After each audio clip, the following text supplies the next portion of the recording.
The morning air in Elyria, Ohio, hung heavy with the damp musk of late spring, a Monday in May 2025 that felt like it was holding its breath. The Lorain County Courthouse, a squat, red brick building with faded white trim, loomed over the town square like a tired sentinel.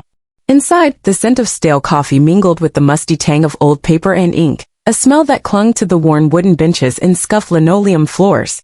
Outside, a small crowd had gathered, their voices a low rumble punctuated by sharp shouts.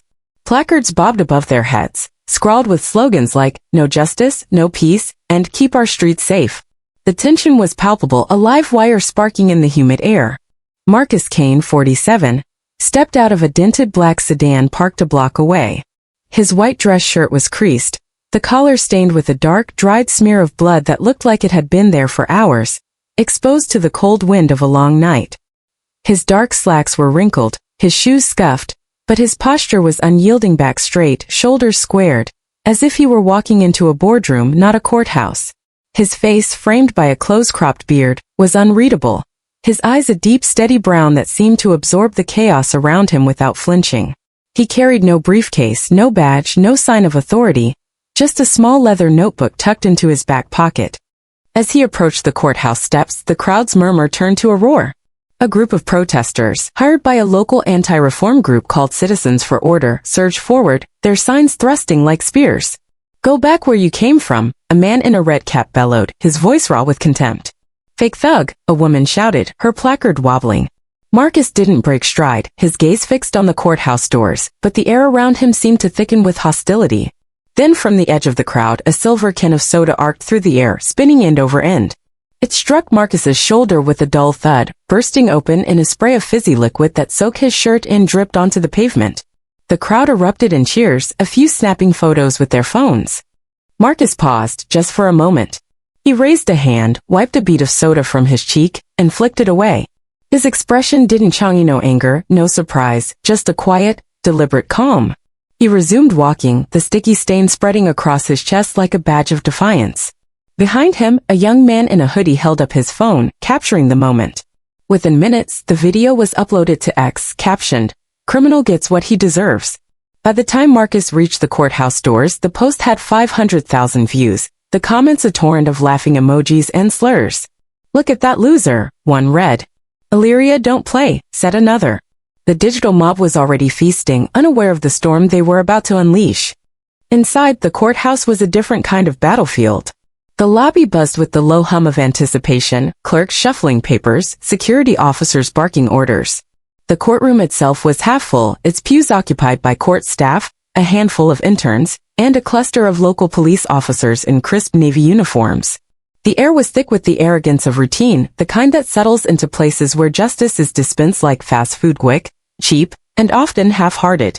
The judge's bench stood empty, a gavel resting like a forgotten prop. Overhead, fluorescent lights cast a harsh, unforgiving glow, exposing every crack in the plaster walls and every smirk on the faces of those who thought they owned the room.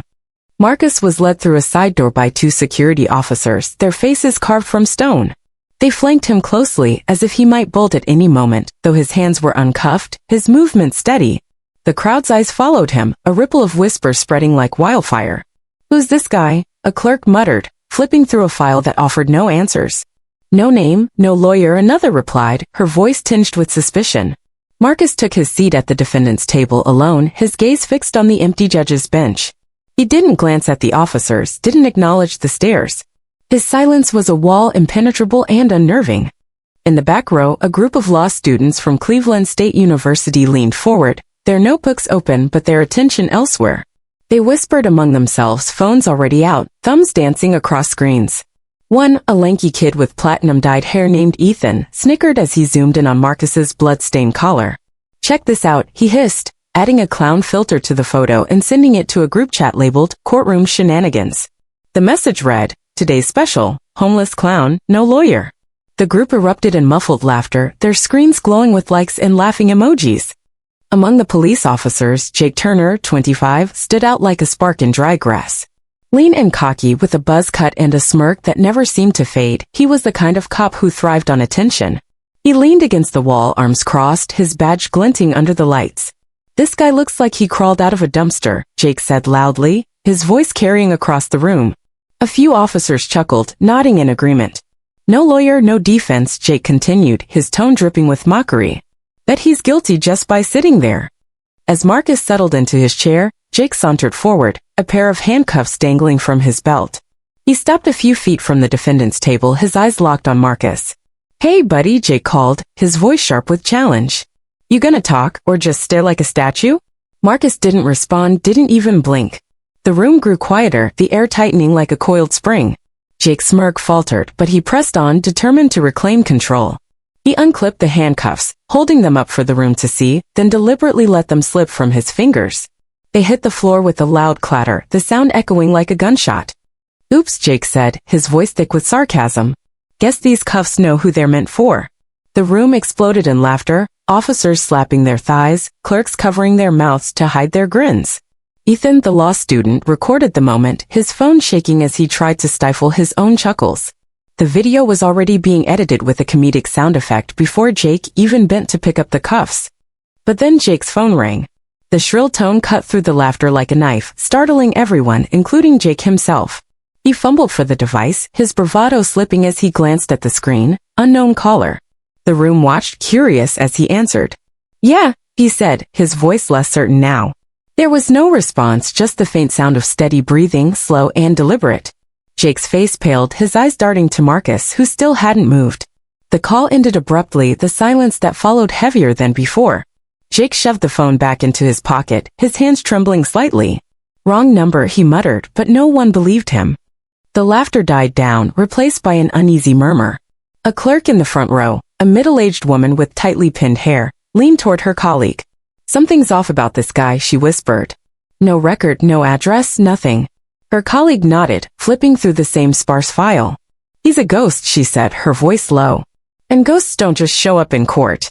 Outside, the ex-post about the soda can incident had ballooned to 1 million views, the comments growing uglier by the minute.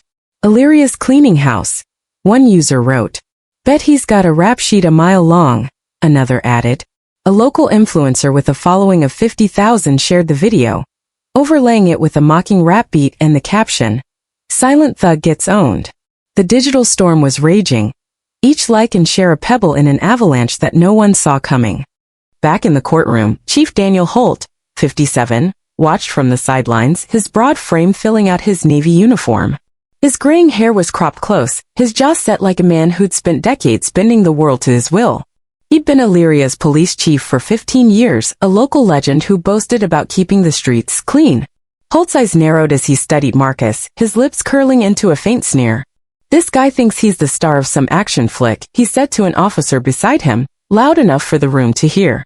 Bet he looked in the mirror this morning and saw Denzel. The officer, a burly man named Rodriguez, laughed, his voice booming. Denzel?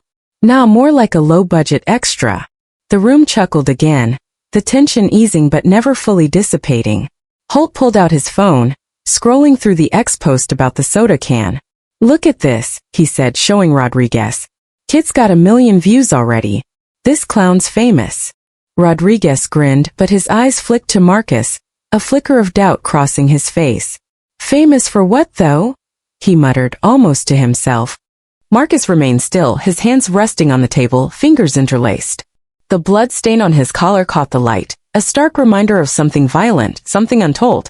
His silence wasn't just a lack of words, it was a presence, a weight that pressed against the room's collective arrogance.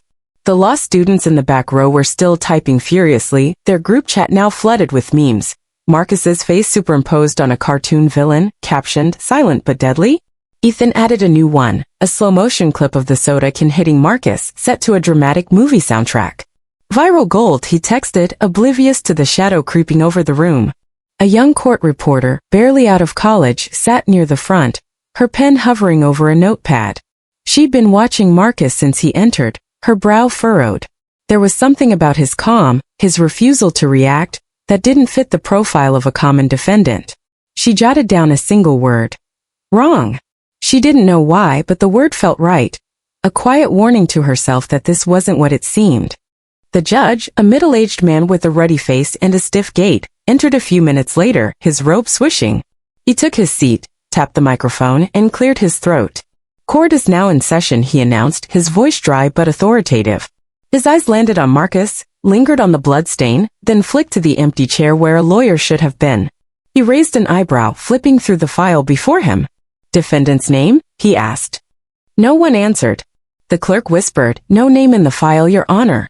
The judge's brow furrowed, his pen tapping the desk. "No legal representation?" he pressed. Marcus nodded once, slow and deliberate. The room seemed to hold its breath, waiting for him to speak, to crack under the pressure. But he didn't. His silence was a mirror reflecting the room's cruelty back at itself.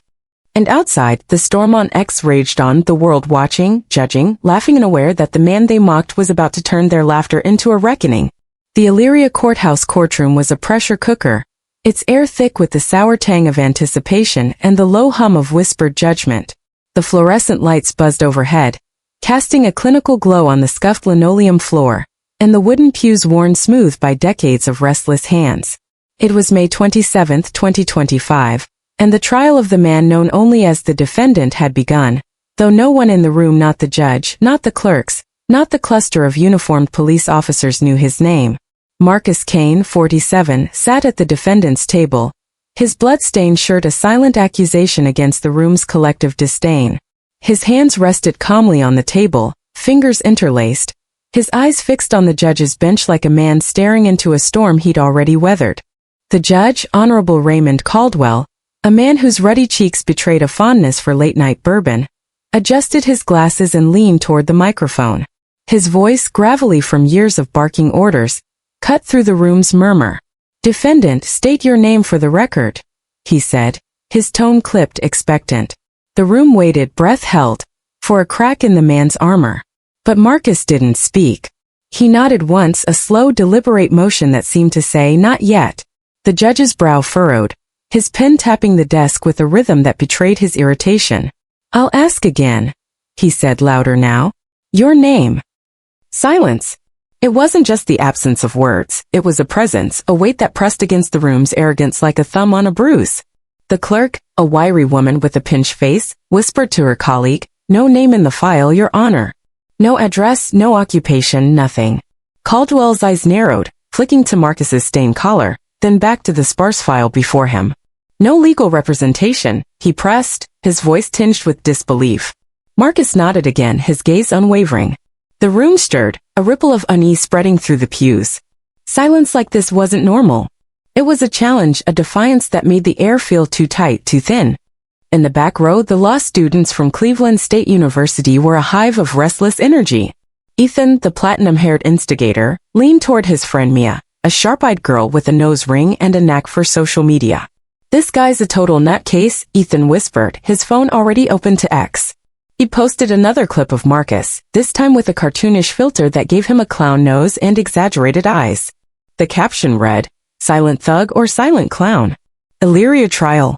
Mia snorted, her thumbs flying as she shared the post to their group chat, Courtroom Shenanigans. The chat exploded with reactions, laughing emojis, gifs of tumbling clowns, and one message from a classmate, "Bet he's got no defense. Look at that shirt." The post was gaining traction, racking up thousands of likes as it spread beyond their circle to the wider X universe. Chief Daniel Holt, 57, stood near the courtroom's side wall, his Navy uniform pressed to perfection, his badge a gleaming badge of authority. His graying hair was cropped close, his jaw set like a man who'd spent a lifetime bending the world to his will. Holt's eyes were locked on Marcus, his lips curled into a sneer that was half amusement, half contempt. "This guy thinks he's in a Hollywood blockbuster," Holt said loudly, his voice carrying to the officers around him. "Bet he looked in the mirror this morning and saw Denzel Washington." The officers laughed, a sharp barking sound that echoed off the walls.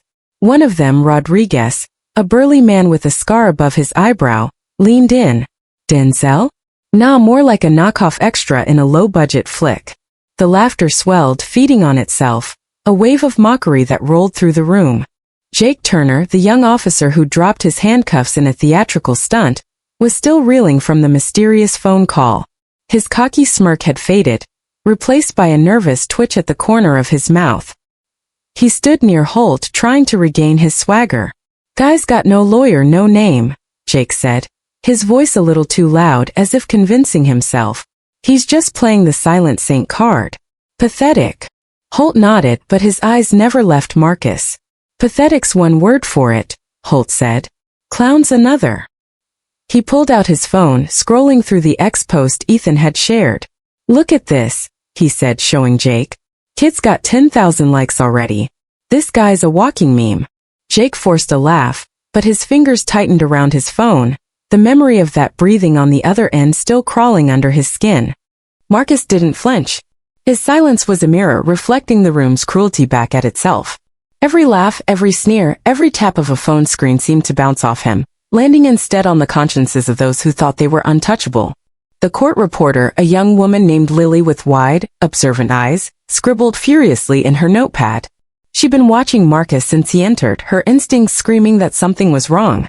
His calm wasn't the resignation of a guilty man or the defiance of an innocent knight, was something else, something deeper. She wrote a single phrase, he's waiting. For what, she didn't know, but the word felt like a premonition. The judge cleared his throat, trying to wrest control of the room. Defendant, do you wish to make a statement before the charges are read? He asked, his tone sharp now, almost accusing. Marcus looked up, meeting Caldwell's eyes for the first time. His gaze wasn't angry or pleading, it was steady, piercing, like a blade held just above the skin. He held it for 3 seconds, long enough for Caldwell to lean back slightly in his chair, an involuntary flinch. Then Marcus shook his head, a single, decisive motion. The room exhaled, but the tension didn't break. It coiled tighter, a spring ready to snap. Ethan, undeterred by the silence, was already crafting his next post. He'd recorded a clip of Marcus's nod, slowing it down and adding a dramatic sound effect, a low, ominous hum stolen from a horror movie trailer. He typed a caption. When you got nothing to say but still act like a boss. Silent Thug Illyria trial. He hit post and within seconds the likes started pouring in. Mia leaned over, grinning. You're gonna go viral, man, she whispered. This guy's our ticket to fame.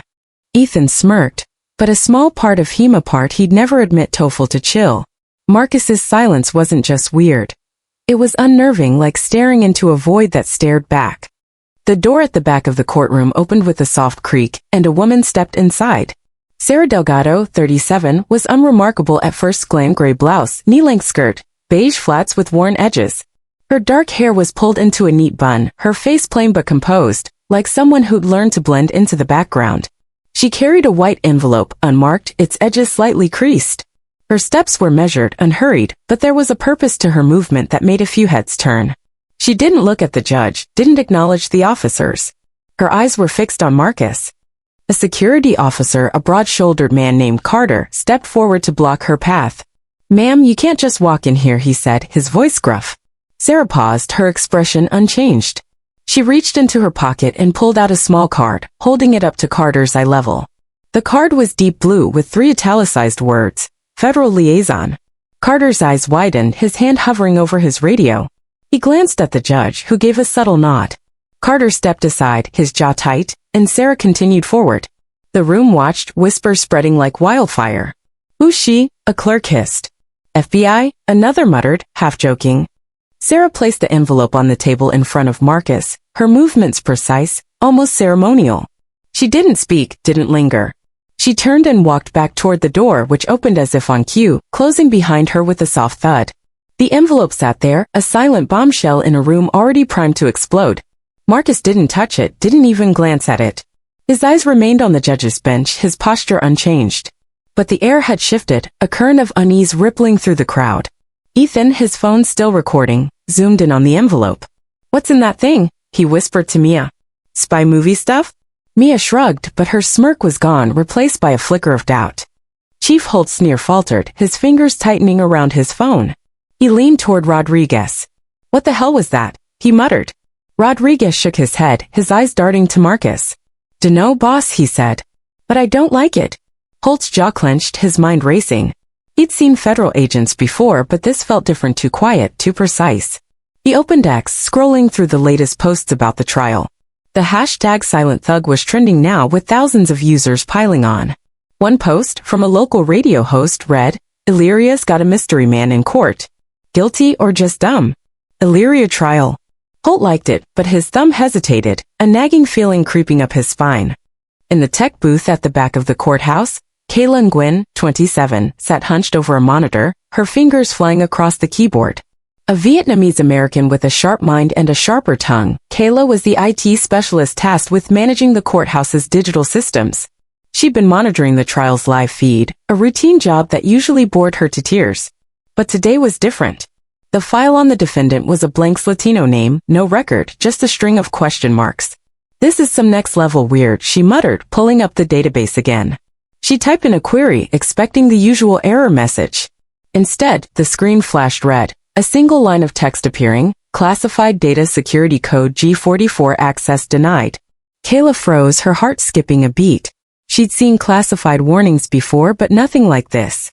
G44 wasn't in any manual she'd studied, wasn't part of the county's system.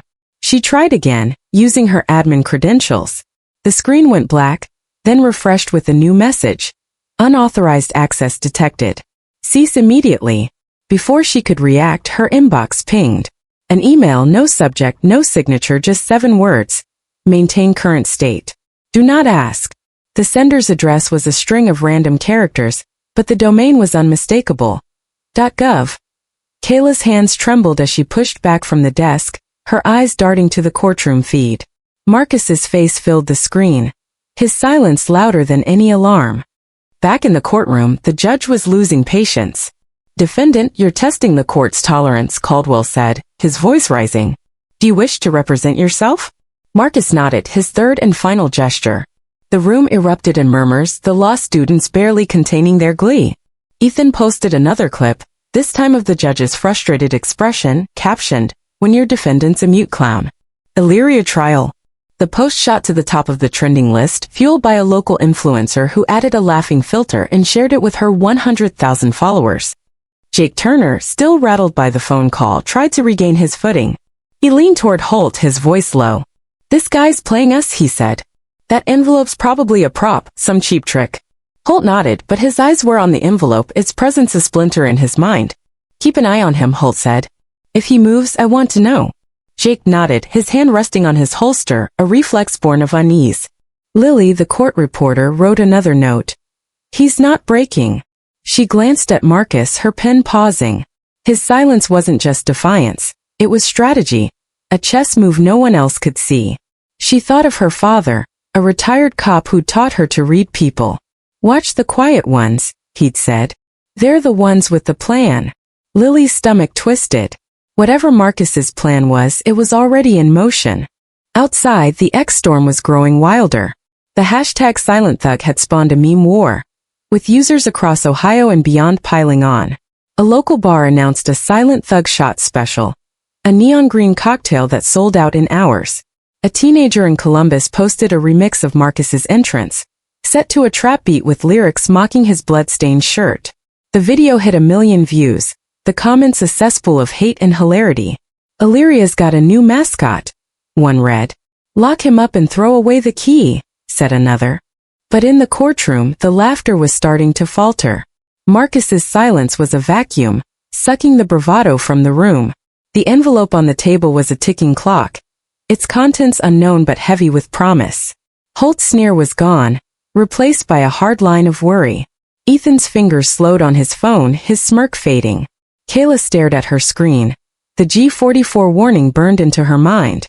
And Lily's pen trembled, her notes a scattered map of a trial that was no longer what it seemed. Marcus Kane sat still, his eyes on the horizon of a truth no one else could see. The room mocked, the world laughed, but he waited. And in his silence, the first cracks in their world began to form. The Elyria courthouse courtroom was a tinderbox, its air crackling with the brittle energy of a storm about to break. The fluorescent lights buzzed overhead, their harsh glow exposing every smirk, every sidelong glance, every bead of sweat on the faces of those who thought they held the reins. It was May 27, 2025, and the trial of the nameless defendant had reached a fever pitch. Marcus Kane, 47, sat at the defendant's table, his blood-stained shirt a stark contrast to the polished wood beneath his hands. His silence was no longer just a curiosity. It was a weapon honed to a razor's edge, slicing through the room's arrogance with every second it endured. The judge, Honorable Raymond Caldwell, gripped his gavel like a lifeline, his ruddy face flushed with frustration. "Defendant," he barked, his voice echoing off the plaster walls. "You've refused to state your name, refused counsel, and refused to speak. This court will not tolerate games." He leaned forward, his glasses glinting under the lights. "Do you have anything to say before I read the charges?" The room held its breath, a collective inhale that seemed to suck the oxygen from the air. Marcus's eyes met Caldwell's, steady and unyielding like a lighthouse in a gale. He shook his head, a single, deliberate motion that landed like a stone in still water. The ripple spread. Whispers erupted in the pews, a mix of scorn and unease. "He's mocking us," a clerk hissed, her pen scratching furiously. "Guy's got a death wish," another muttered. In the back row, the law students from Cleveland State University were a swarm of nervous energy. Ethan, the platinum-haired provocateur, leaned toward Mia, his phone glowing with a new ex-post. He'd stitched together clips of Marcus's nods, overlaying them with the mocking voiceover. "When you're too cool to talk but too dumb to win. Silent thug." The post was climbing, already at 50,000 likes, fueled by the hashtag Illyria trial. Mia nudged him, grinning. "You're killing it," she whispered. But Ethan's smirk faltered, his eyes flicking to Marcus. Something about that silence was starting to gnaw at him. Chief Daniel Holt, 57, stood near the side wall, his navy uniform a fortress of authority. His jaw was set, his graying hair catching the light like steel. He'd spent 15 years as Illyria's police chief, a man who prided himself on reading people, breaking them if needed. But Marcus Kane was a cipher, a puzzle with no edges. Holt's sneer had hardened into something else, suspicion, maybe even fear. He leaned toward Officer Rodriguez, his voice low. "This guy's playing a game," he said. "That envelope's a prop, some kind of stunt." Rodriguez nodded, but his eyes were on the white envelope Sarah Delgado had left on Marcus's table, its presence a splinter in the room's collective mind. "What if it's not?" Rodriguez muttered, almost to himself. Holt shot him a look sharp enough to cut glass. "Don't go soft on me," he snapped.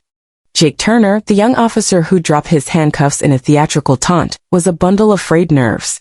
The mysterious phone call from Part 1 still echoed in his head, that steady breathing haunting him like a ghost.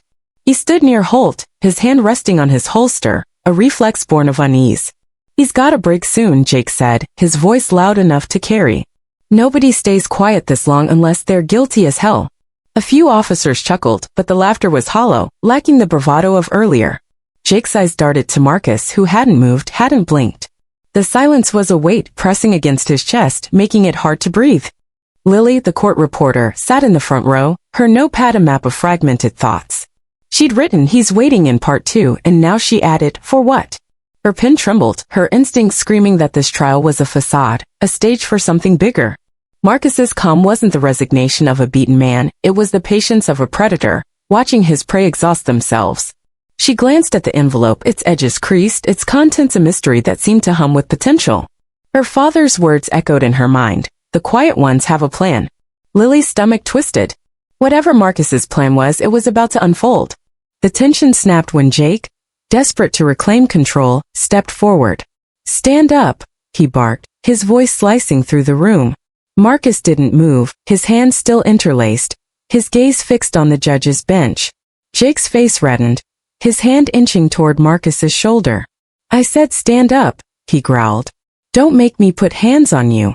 The room leaned in, a collective gasp held in check. Holt watched, his eyes narrowing, sensing a line about to be crossed. Ethan's phone was up, recording, his thumb hovering over the post button. "This is gold," he whispered to Mia, but his voice lacked conviction. Before Jake's hand could connect, a soft click echoed through the room, not loud, but sharp enough to freeze everyone in place. Marcus had opened the black leather briefcase at his feet, his movements slow, deliberate, like a surgeon preparing for a delicate cut. The room watched, transfixed, as he reached inside. Jake hesitated, his hand hovering, his bravado crumbling. Marcus withdrew a gleaming object, its surface catching the light with a silver flash. It was a badge, pristine, its eagle insignia unmistakable. The room seemed to tilt, the air growing heavy with realization. At that moment, the courtroom's lights flickered, a sudden stutter in the old wiring that sent shadows dancing across the walls. The fluorescence buzzed, dimmed, then flared back to life, casting a spotlight on the badge in Marcus's hand. It shone like a beacon, its silver rim and dark blue background a symbol of authority no one could mistake. The flickering lights made it seem alive, pulsing with a power that silenced the room. A security officer near the door, Carter, touched his earpiece, his face paling as a voice crackled through, "Withdraw immediately. Target is VIP." Carter's eyes widened, his hand dropping from his radio. He backed away, stumbling over a chair which toppled with a loud crash. The sound shattered the silence, a gunshot in a cathedral. Marcus stood, his movements fluid, unhurried. He held the badge aloft, just long enough for every eye to register it, then set it on the table with a soft clink. The name etched into the metal was clear, undeniable: Marcus Kane, Director, Federal Bureau of Investigation. The room gasped, a collective intake of breath that seemed to suck the life from the air. Holt's sneer vanished, his face draining of color. Jake staggered back, his hand falling from his holster, his eyes wide with horror. Ethan's phone slipped from his fingers, clattering to the floor, the recording still running. Mia clutched her notebook, her knuckles white, her smirk replaced by a mask of shock. Caldwell froze, his gavel halfway to the desk, his mouth open but no words coming. The clerks exchanged panicked glances, their files suddenly useless. Lily's pen stopped, her notepad forgotten, her eyes locked on Marcus. She wrote one word: truth. It was all she could manage, a single syllable that carried the weight of the moment. The law students in the back row were statues, their phones silent, their laughter a distant memory. Ethan's ex-post, still trending, now felt like a noose tightening around his neck. The hashtag Silent Thug was a mockery of their own ignorance, a digital tombstone for their arrogance. Marcus spoke, his voice deep, steady, cutting through the chaos like a blade. "You should have stayed as silent as I did." The words were simple, unadorned, but they landed like a verdict, a sentence passed on every soul in the room. They weren't a plea, not a defense, but a mirror held up to the room's cruelty, reflecting their laughter, their slurs, their memes back at them. Holt's hands clenched into fists, his breath shallow. Jake's knees buckled, his bravado gone, replaced by a raw, primal fear.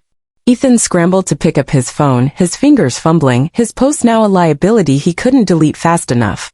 The lights flickered again, a final stutter that seemed to underscore the moment. Carter, the security officer, was gone, his retreat a silent admission of defeat. The other officers shifted uneasily, their badges suddenly heavy, their authority a fragile thing in the face of Marcus's truth. Rodriguez leaned toward Holt, his voice a whisper. "Boss, we're screwed," he said. Holt didn't respond, his eyes fixed on Marcus, his mind racing to calculate the fallout. He'd mocked a man who could end his career with a phone call, a man who held the keys to a system Holt had thought he mastered. In the tech booth, Kayla Gwynn stared at her monitor, her heart pounding. She tried one last time to access Marcus's file, desperate to understand the G44 code that had locked her out. The screen flashed red again, but this time it went black, the system shutting down entirely. A single line of text appeared, cold and final. Access revoked. Red priority data sector. Kayla's breath caught, her hands trembling as she pushed back from the desk. Her inbox pinged, another email from the same .gov address, "Do not touch. Cease all actions." She slammed her laptop shut, her eyes darting to the courtroom feed. Marcus's face filled the screen, his badge a gleaming accusation. "Oh God," she whispered, realizing she'd stumbled into something far bigger than a county trial. Outside, the X-storm was spiraling out of control. The Illyria trial hashtag had exploded, with users live posting the chaos. A local influencer, unaware of the reveal, shared Ethan's clown filter video, captioning it, "This guy's done for. Silent Thug." But the comments were shifting, a few users catching wind of the truth. "Wait, is he FBI?" one wrote. "Y'all messed up," said another. The Soda Can video from part 1, now at 2 million views, was being recontextualized, the laughter turning to outrage. They threw a can at an FBI director, a user posted, the comment racking up thousands of likes. The digital mob was turning, but the damage was done, etched into the internet's permanent memory. Inside, the courtroom was a frozen tableau. Marcus stood tall, his gaze sweeping the room, not angry, not vengeful, but empty, a void that swallowed every excuse, every justification. His silence had been a trap, a stage for the room to perform its prejudice, and they played their parts to perfection. Holt's mind raced, replaying every word he'd said, every laugh he'd shared. He thought of the ex-post he'd liked, the memes he'd forwarded. His career, his legacy, hung by a thread, and Marcus Kane held the scissors. Jake was shaking, his eyes locked on the badge. He thought of the handcuffs, the phone call, the breathing that still echoed in his ears. "No way," he muttered, his voice barely audible. "No way." Ethan's phone buzzed with notifications, his post now a lightning rod for backlash. He opened X, his hands trembling, and saw a new comment. "You just mocked the FBI director, idiot. It had 10,000 likes in under a minute. Mia grabbed his arm, her voice a hiss. "Delete it," she said. "Now." But Ethan couldn't move, paralyzed by the weight of his own hubris. Lily's pen fell from her hand, rolling across the floor. She didn't pick it up, her eyes fixed on Marcus. She'd known something was coming, but not this. Not a man who could turn a courtroom into a mirror, forcing everyone to see their true faces. She thought of her father, his stories of justice gone wrong, of systems that chewed up the innocent. Marcus Kane wasn't innocent, not in the way she'd imagined. He was something else, a judge in his own right, passing sentence without a gavel. Caldwell's gavel hit the desk, a weak attempt to restore order. "Court is recessed," he croaked, his voice barely carrying. No one moved, not the officers, not the clerks, not the students. They were pinned by Marcus's presence, by the badge that gleamed like a guillotine. The envelope on the table, unopened, was a final mystery, a promise of more to come. Marcus sat down, his posture unchanged, his silence louder than ever. The room was no longer a courtroom, it was a crime scene, and they were all suspects. Outside, the protesters had dispersed, their placards abandoned on the courthouse steps. The ex-posts kept coming, a digital requiem for a trial that had just imploded. A local news van pulled up, reporters scrambling to catch the story. FBI director in Elyria Court? One tweeted, the post going viral in seconds. The world was waking up, but the room remained still, its occupants trapped in the aftershock of a truth they couldn't unsee. Marcus Kane's eyes returned to the judge's bench, his face unreadable. He'd said his piece, shown his hand. The reckoning had begun, and the room Holt, Jake, Ethan, all of them knew they were no longer the hunters. They were the hunted, caught in a trap set by a man who'd never needed to speak to win. The Elyria courthouse was a ghost of its former self, its air thick with the acrid aftertaste of shattered egos. The fluorescent lights, still flickering from their earlier stutter, cast jagged shadows across the room, as if the building itself were reeling from Marcus Kane's revelation.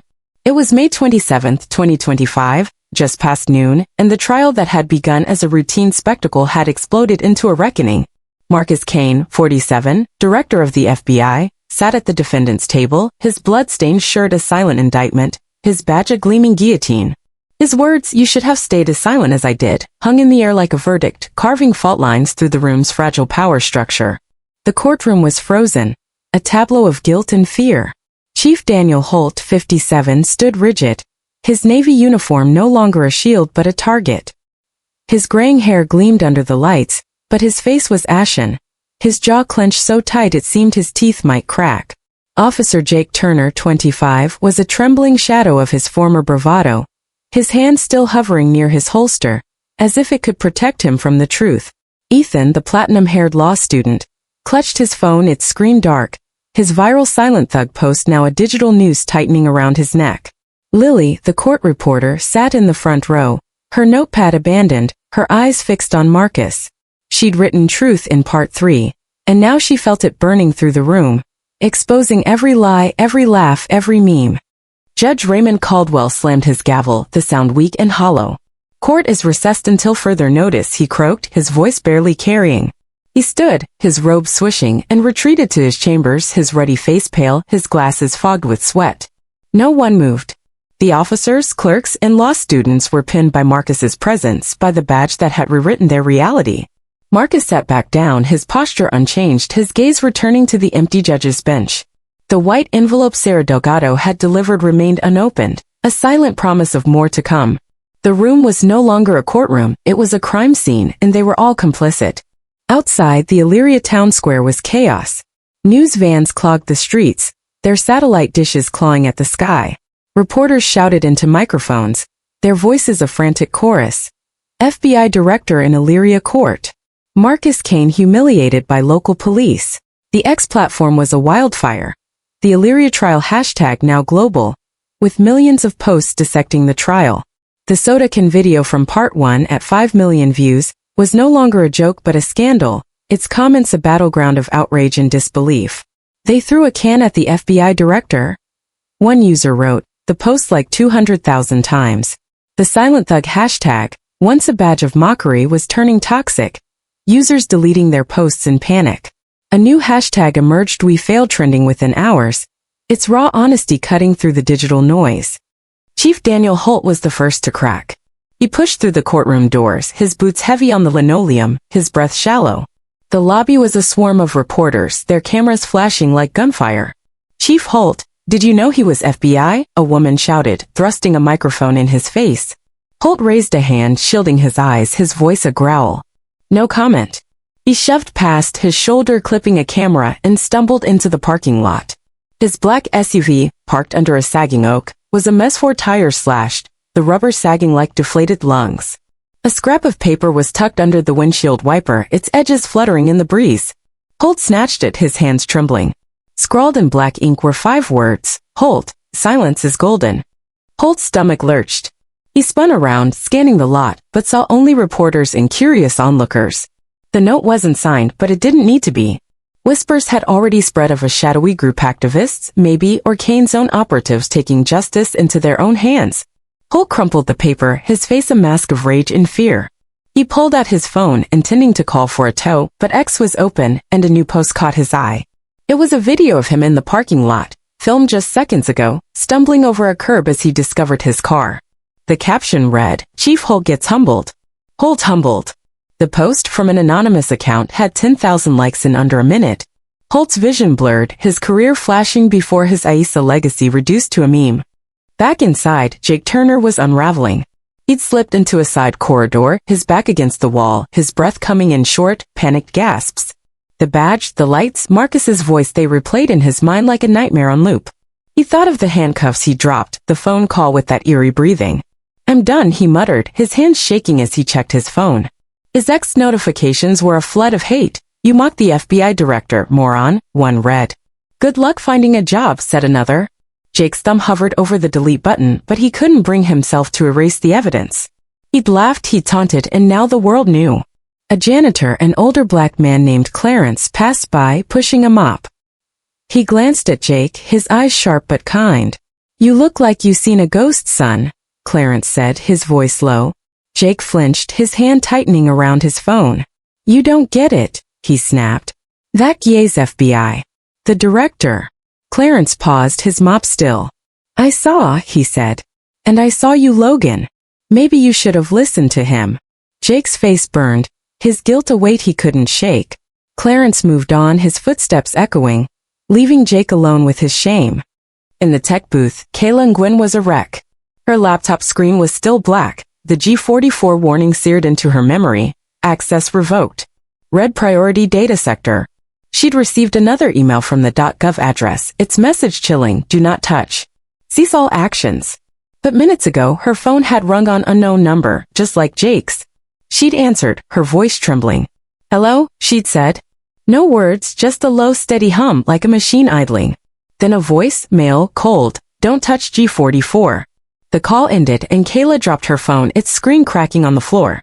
She stared at it, her heart pounding, her mind racing.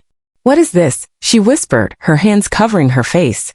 She thought of quitting, of running, but the courthouse felt like a cage, its walls closing in. Kayla's boss, a gruff IT manager named Tom, burst into the booth. "What the hell's going on?" he demanded, his face red. "The systems locked us out.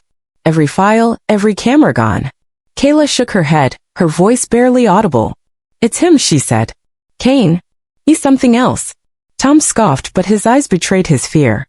He'd seen the badge on the live feed, heard Marcus's words. "Get it back online," he ordered, but Kayla didn't move. She knew the system wasn't just down, it was taken, rerouted to a power she couldn't touch. The fallout spread beyond the courthouse. By evening, the Elyria Police Department was a war zone of panic. Officers gathered in the break room, their voices a frantic hum. "They're saying he's got the whole system wired," Rodriguez whispered, his scar twitching. "Every camera, every file." Another officer, a rookie named Patel, shook his head. "He's one guy," Patel said, but his voice lacked conviction. The TV in the corner blared a news report. FBI Director Marcus Kane was mocked and humiliated in an Ohio courtroom today. The officers fell silent, their badges heavy, their authority crumbling. Then the purges began. By 6 p.m., 3 officers who'd laughed loudest in the courtroom, Rodriguez included, received emails from an untraceable source. The subject line was blank, the message simple: "Your access has been revoked. Report for reassignment." Their department keycards stopped working, their logins frozen. Rodriguez tried to access his personnel file, but the screen flashed. "User does not exist." He slammed his fist on the desk, his voice a snarl. "This is Kane," he said. "He's erasing us." No one responded, their eyes avoiding his, their fear a shared secret. The financial blow came next. The Elyria Police Department's main sponsor, a Cleveland-based bank, announced it was pulling funding, citing recent events. A planned headquarters upgrade, new computers, body cams, a renovated lobby was canceled. The contracts voided without explanation. A local car dealership, which supplied patrol vehicles, followed suit, its CEO issuing a vague statement about community trust. The department's community outreach program, funded by a tech startup, was quietly dissolved, its logo scrubbed from the website.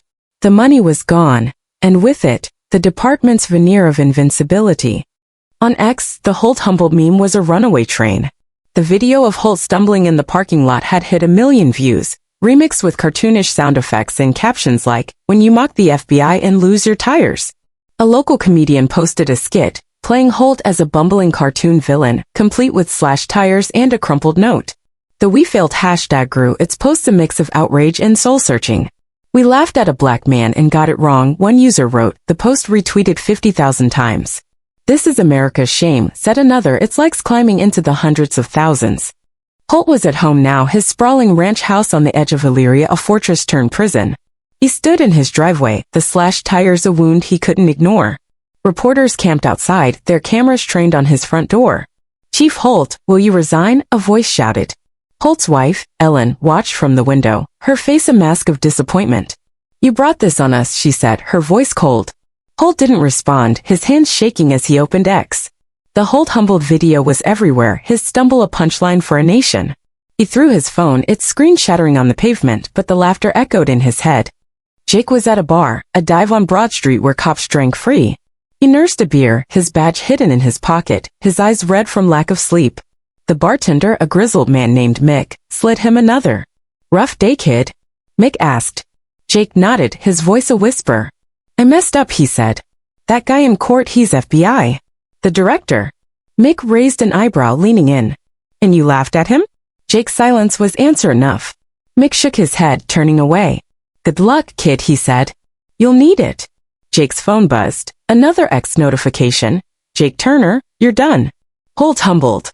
He didn't open it, his stomach churning with dread. Kayla was at her apartment, a cramped one-bedroom in downtown Elyria. She'd locked her doors, drawn her blinds, her cracked phone on the table like a bomb. The G44 warning, the email, the call, they were chains around her mind. She tried to access the courthouse system from home, a desperate attempt to understand, but her VPN was blocked, her credentials voided. A new email arrived, it sent her a string of random characters. "You were warned." Kayla screamed, throwing her laptop across the room. It hit the wall, its screen flickering, then going dark. She sank to the floor, her sobs echoing in the empty apartment.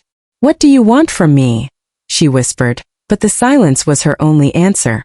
Ethan and Mia were at a coffee shop, their laptops open, their faces pale. Ethan's X account was a war zone, his silent thug posts buried under a deluge of hate. "You're a racist idiot," one comment read, like 20,000 times.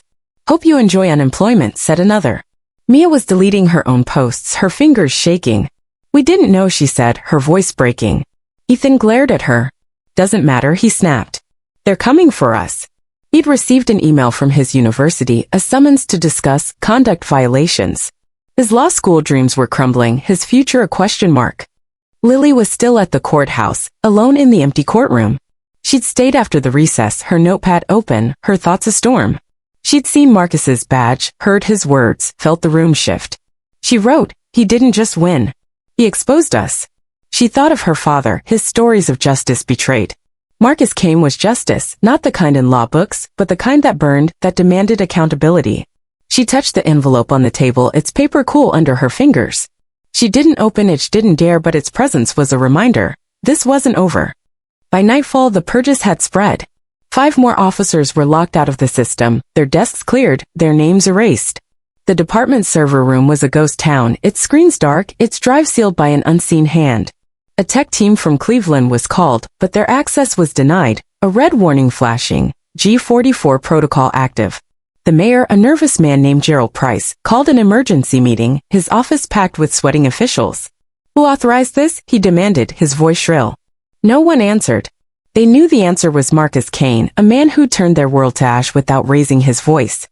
The X-storm raged on, the "We failed" hashtag, a mirror for a nation grappling with its shame. A viral thread by a local activist listed every officer who'd laughed, every meme shared, every sponsor lost. "This is what happens when you mock the wrong man," it read, retweeted a million times. A news anchor on CNN, her voice grave, said, "Illyria is a warning. We failed Marcus Kane and now we pay."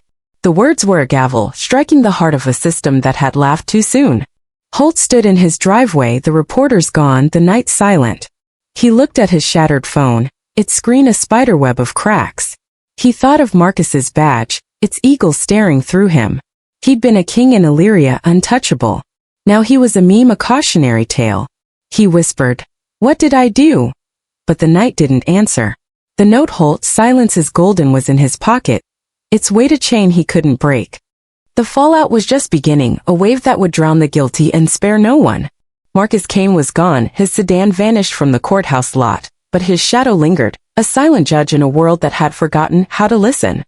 The Illyria courthouse stood like a wounded giant, its red brick facade battered by the storm of truth that had erupted within its walls. The air was heavy with the damp chill of a May evening in 2025, the town square now a circus of news vans, flashing cameras, and shouting reporters. It was May 28th, the day after Marcus Kane, 47, director of the FBI, had turned a routine trial into a mirror for a nation's shame. His badge, his words, "You should have stayed as silent as I did," had shattered the illusions of power in Illyria, Ohio, leaving a trail of broken careers and exposed prejudices. But the real earthquake was yet to come, a revelation that would shake not just a small town but the entire country. In a cluttered apartment in Cleveland, 38-year-old Naomi Lin sat at a scarred wooden desk, her laptop glowing in the dim light. A Chinese-American investigative journalist with a reputation for fearlessness, Naomi was a lone wolf, shunned by mainstream outlets for her refusal to play by their rules. Her dark hair was pulled into a messy bun, her eyes bloodshot from sleepless nights. She'd been following the Illyria trial since the soda can video went viral, her instincts screaming that there was more to Marcus Kane than the X-meme suggested. Now, with the world reeling from his FBI director reveal, Naomi had uncovered something bigger, a digital dossier that would rewrite the narrative. The file, decrypted after hours of cracking encrypted links, was titled Project Mirror. Its contents were a bombshell, a 3-year ethical experiment designed by Marcus Kane to expose systemic bias and corruption in local law enforcement. Hidden cameras, audio logs, and predictive behavioral models had captured every laugh, every slur, every meme from the Illyria courtroom. The plan, time-stamped 3 years prior, outlined a chilling objective: monitor and assess ethical deviation under non-intervention conditions. A final line in bold read, "Do not disclose authorship until the system reflects upon itself." Naomi's hands trembled as she scrolled, her breath catching. This wasn't a trial. It was a trap, and Illyria had walked right into it. But the truth came with a price. At 2 a.m., Naomi's inbox pinged with an email from an untraceable address. "Stop, or your family pays." The words were stark, unadorned, but they hit like a fist. Naomi's sister, a nurse in Akron, and her aging parents in Toledo flashed through her mind. She stood, pacing the apartment, its walls lined with books and pinned-up notes. Her eyes landed on a framed photo of her late mentor, a journalist who died exposing police corruption. "Truth doesn't wait," he'd said. Naomi clenched her fists, her resolve hardening. She opened X, her 50,000 followers a small but fierce army, and posted, "They're scared of the truth. I'm not." Attached was a screenshot of the email, blurred but unmistakable. Within minutes, the post had 10,000 likes, the hashtag Naomi Fights trending alongside "We failed." Back in Illyria, Chief Daniel Holt was a man under siege. His ranch house was a fortress breached, reporters camped outside like vultures. The Holt humbled meme, born from his parking lot stumble, was a global phenomenon, remixed with cartoon tires and mocking soundtracks. His slashed SUV tires were just the start. That morning, he'd found his office at the police station locked, his keycard dead. A note taped to the door in the same black ink as the windshield scrap read, "You laughed first." Holt's wife, Ellen, had left for her sisters, her parting words a blade: "Fix this, Dan, or don't come back." Holt stood in his empty living room, the TV blaring CNN. Illyria's police chief faces calls to resign after mocking FBI Director Marcus Kane. He muted it, his hands shaking, the note crumpled in his pocket. Officer Jake Turner was spiraling. Holed up in his apartment, a dingy studio above a vape shop, he'd turned off his phone to escape that ex-hate storm. His silent thug taunts were now evidence, his career a smoldering ruin. He tried to access his department email, but the system rejected him. User does not exist. A colleague, Patel, had texted, "They're purging us, man. You're gone."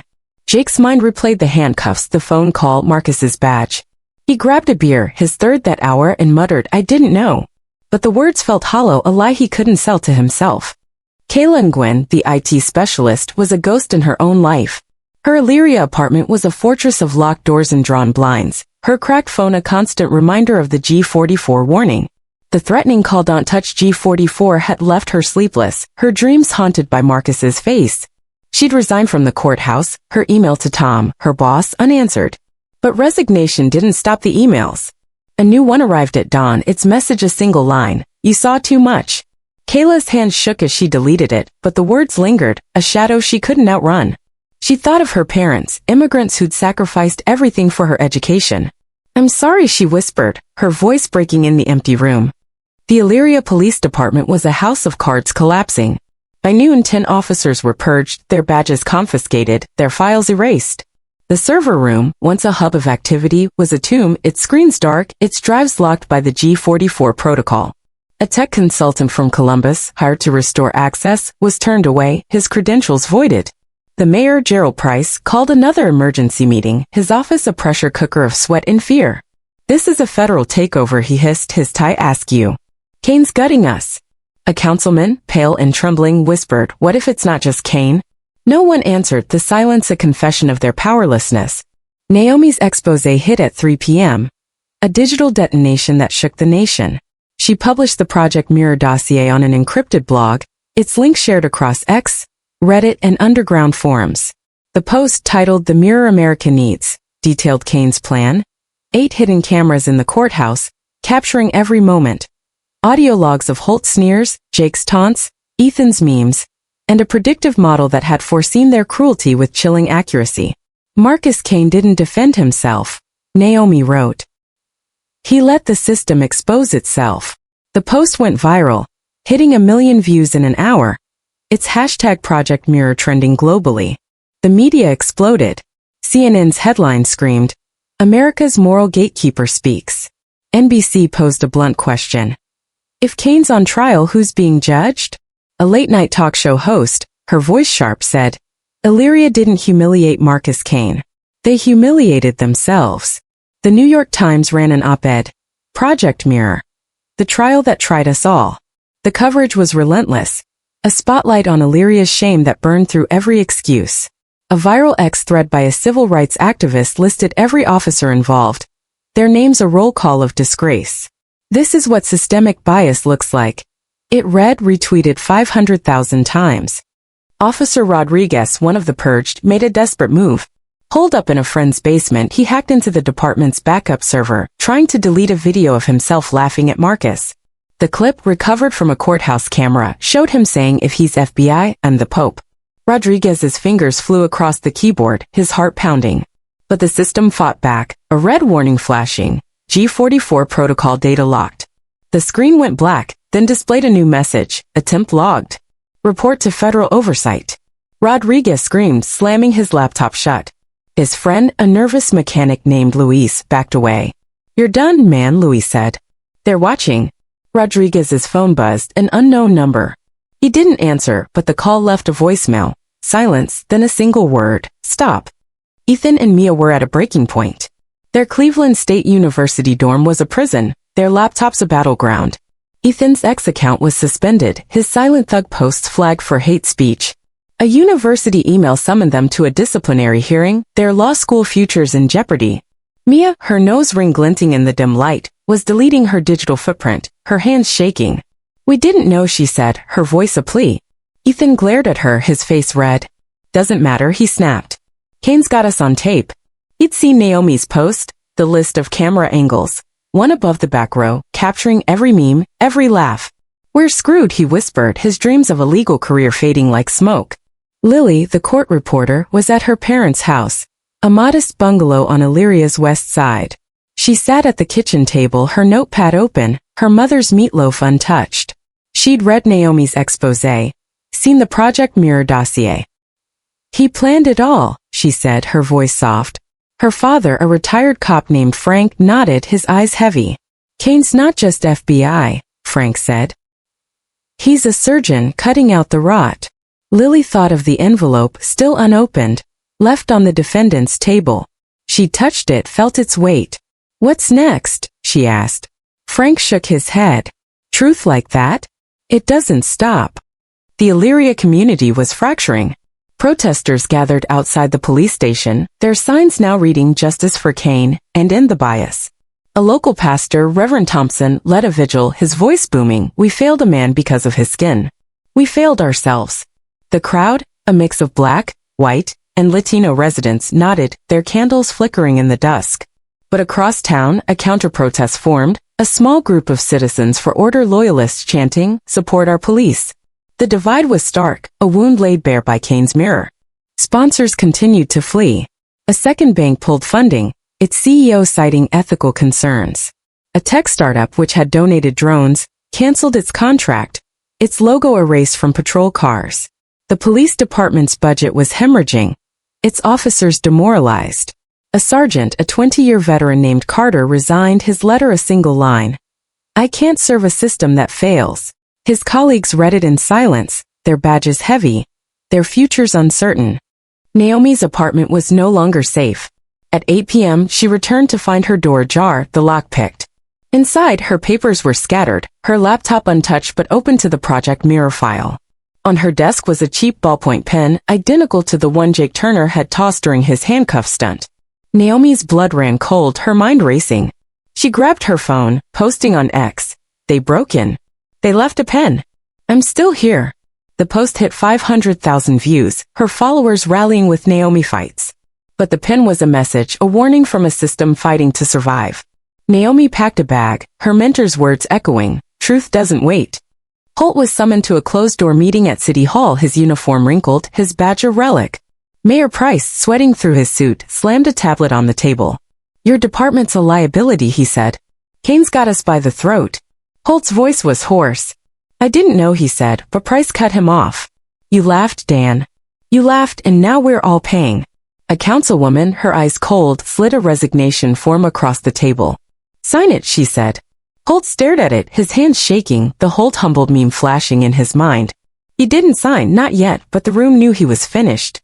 Jake was at the bar again, his fourth beer empty. Mick, the bartender, watched him, his pity tinged with disgust. "Go home, kid," Mick said. Jake shook his head, his voice slurred. "Home's gone," he said. Kane took it. He'd seen Naomi's post, the camera list. One angle showed him dropping the handcuffs, his smirk clear as day. "I'm on tape," he whispered, his eyes red. Mick turned away, wiping the counter. "You put yourself there," he said. Jake's phone buzzed, another voicemail from an unknown number. He didn't listen, but the silence was louder than any threat. Kayla was at a bus station, a backpack slung over her shoulder. She'd bought a ticket to Pittsburgh, her parents' address scrawled on a scrap of paper. The G44 emails had stopped, but the fear hadn't.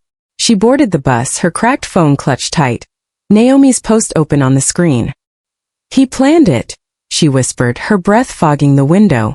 She thought of the courthouse, the badge, the voice on the phone. "I'm sorry," she said, to no one, to everyone. Ethan and Mia faced their reckoning. The university suspended them, their scholarships revoked. A professor, a stern woman named Dr. Hayes, met them in her office. "You mocked a federal official," she said, her voice icy. "You're lucky it's not expulsion." Ethan's face was pale, his voice a whisper. "We didn't know." Hayes leaned forward, her eyes sharp. "That's the problem," she said. "You didn't care to know." Mia cried, her nose ring glinting, her future a question mark. Lily was at the vigil, her notepad in her pocket, her heart heavy. Reverend Thompson's words echoed, "We failed ourselves." She thought of Marcus, his silence, his badge. She pulled out her phone, opening X. Naomi's post was everywhere, Project Mirror, a beacon of truth. Lily typed a comment, her first, "He showed us who we are."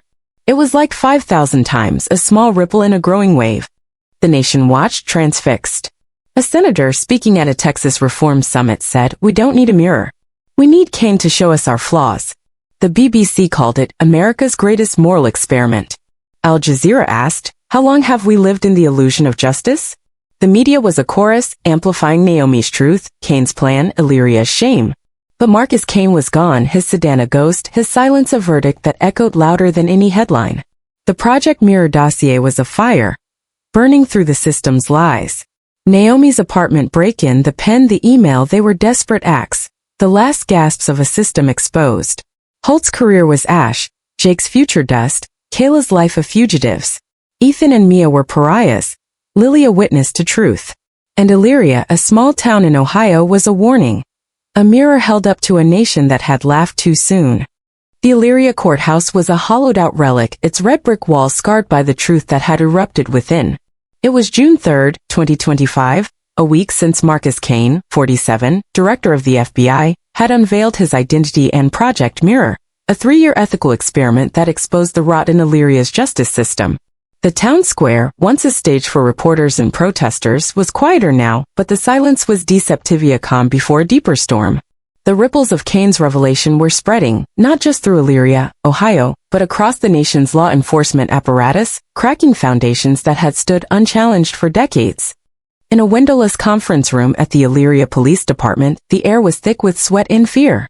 Chief Daniel Holt, 57, sat at the head of a long table, his navy uniform wrinkled, his badge dulled by the weight of disgrace. His slashed tires and the Holt humbled meme were only the beginning. His authority was crumbling, his officers perched, his sponsors gone. Around him were a dozen lieutenants and sergeants, their faces pale, their eyes darting like cornered animals.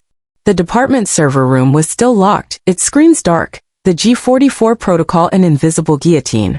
Mayor Gerald Price had demanded answers, but Holt had none. The room was a pressure cooker, and the clock was ticking. Lieutenant Maria Vasquez, a 20-year veteran with a scar across her knuckles, broke the silence. "We're bleeding," she said, her voice low but sharp. 15 officers gone, no notice, no reason. Who's doing this? Her question hung unanswered, a blade in the air. Sergeant Patel, the rookie who doubted Kane's reach, shifted in his seat. "It's him," he muttered. "Kane? He's got the system wired." Holt's jaw clenched, his hands gripping the table. "One man doesn't do this," he growled, but his voice lacked conviction. He'd seen the badge, heard Kane's words. "You should have stayed as silent as I did." The memory was a splinter in his mind, festering. Before anyone could respond, the room's projector flickered to life, its screen filling with a red warning. G44 protocol active system under surveillance.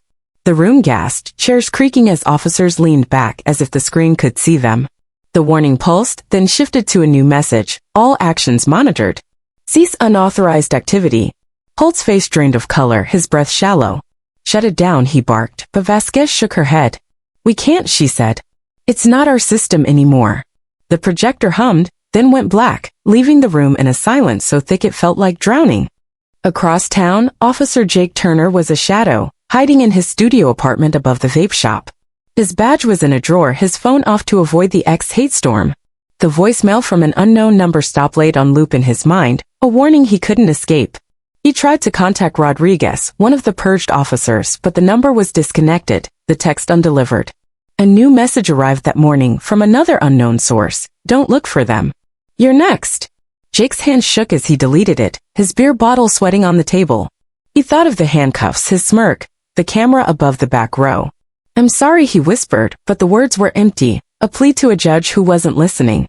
In Cleveland, Naomi Lynn was on the run. Her apartment break-in and the threatening pin had forced her underground, her bag packed with essentials, her laptop encrypted.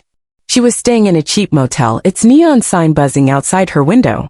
Her Project Mirror expose had ignited a firestorm, its million views a beacon of truth that drew both allies and enemies. X was her battlefield, the Naomi Fights hashtag a rallying cry with 500,000 posts. But the threats hadn't stopped. A new email arrived, its words chilling. "You can't hide." Naomi posted it, her defiance a shield. "Keep trying. I'm still here." Her followers surged, but so did her fear. She thought of Kane, his silence, his plan. "You knew this would happen," she whispered, her voice steady despite the tremor in her hands. At the FBI Academy in Quantico, Virginia, a revolution was brewing. In a lecture hall filled with cadets, the air was taut with anticipation. Instructor James Callahan, a grizzled agent with 30 years on the job, stood at a podium, his eyes scanning the room. The screen behind him showed footage from the Illyria trial, unedited, raw. Marcus Kane's entrance, his blood-stained shirt, the laughter, the memes, the badge they played in stark clarity, each frame a lesson in failure. The cadets, young and eager, watched in silence, their notebooks open but untouched. No one laughed, not because they knew the ending, but because they felt the weight of Kane's truth. Callahan paused the footage on Kane's badge, its eagle insignia gleaming. "This," he said, his voice low, "is what happens when you judge before you see." A cadet, a young woman named Aisha Carter, raised her hand, her voice hesitant. "Why didn't he say anything?" she asked. Callahan's eyes softened, but his answer was steel. "Because your laughter was the evidence he needed." The room absorbed the words, a collective realization that they could have been in that courtroom, laughing, mocking, failing. Aisha wrote in her notebook, "Silence is the verdict." Her pen shook, her future as an agent reshaped by a man she'd never met. The footage was now mandatory, pinned to the FBI Academy's bulletin board with the note, "Required viewing. Law enforcement ethics." A new module, the Illyria experiment, used Kane's trial as a case study, its lessons brutal. Justice isn't what you say, it's what you reveal. Cadets watched the clip of Holt's sneer, Jake's handcuffs, Ethan's memes, each moment a warning. A second-year cadet, Jamal Reed, whispered to Aisha, "I shared a meme once. Not this, but similar." Aisha nodded, her eyes on the screen. "We all did," she said. "That's why we're here." The hall was a crucible, forging a generation of agents who'd never forget the cost of laughter. In Washington, D.C., a shadow moved. Sarah Delgado, 37, Kane's assistant director, was a specter in the FBI's corridors, her gray blouse and quiet steps masking a mind as sharp as a scalpel. Her delivery of the Illyria envelope had been the first crack in the facade. Now she was a catalyst. In a secure server room, she uploaded a video, its access restricted to FBI personnel. The screen showed her in a plain office, her face calm but unyielding. "Every action is recorded," she said, her voice cutting through the static. "Every word, every choice. Project Mirror isn't over. It's watching." The video ended with a flash of red text. G44 oversight active. It was sent to every field office, a warning that chilled even the most senior agents. The video leaked within hours, not to the public but to a closed law enforcement network. Officers across Ohio watched, their screens glowing in precinct basements. In Illyria, Lieutenant Vasquez saw it on her phone, her scar twitching. "She's Kane's eyes," she whispered to Patel, who nodded, his face pale. "They're everywhere," he said. The video's word sits watching were a ghost, haunting every badge, every precinct. An officer in Columbus, a veteran named Daniels, tried to delete it, but his system froze, the G44 warning flashing, unauthorized action detected. Daniels's phone buzzed, a text from an unknown number, "You were seen." He dropped it, his career a question mark. The purges accelerated. 20 more officers vanished from Illyria's system, their desks cleared, their names erased. A captain who'd called Kane a clown in court found his office sealed, his files gone. A clerk who'd shared a meme was reassigned to a rural outpost, her badge stripped. The department's budget was a skeleton, its sponsors fled, its morale ash. A local union leader, desperate to rally support, called a meeting, but the hall was half empty, officers too scared to attend. "Kane's not here," the leader said, his voice shaking. "But he's everywhere." No one replied, their silence a confession. Naomi's exposé continued to burn. A second post detailed the camera's angles, the audio logs, the predictive model that had foreseen Holt's sneer, Jake's taunts, Ethan's posts. "Kane knew you'd fail," she wrote, her words ablade. The post hit 2 million views, Project Mirror a global cry for accountability. A hacker group, Anonymous Rising, claimed to have accessed G44 fragments, leaking audio of Holt laughing.